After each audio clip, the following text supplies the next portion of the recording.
In this video, I'm gonna show you how to buy house, garage, or apartment in GTA 5 online. So first thing you do is press the up arrow, and then now you wanna choose internet, hit enter, go to money and services.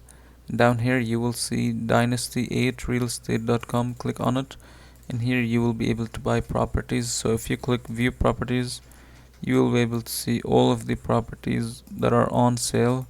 So you can zoom out of this map to see more properties. Let's say this one, 130,000, 234,000.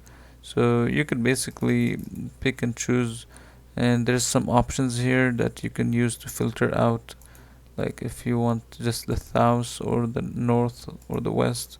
So once you find your property, just click on buy to purchase your property. But as you can see, I don't have enough money for this one. So if you do, you can basically be able to buy this property. And you can also view houses from here as well. It's not just buildings. As you can see, this is a house. So let me just click through here, and it's just, yeah, so this is basically the house. So that's it for this video. If you enjoyed this video, make sure to leave a like and subscribe.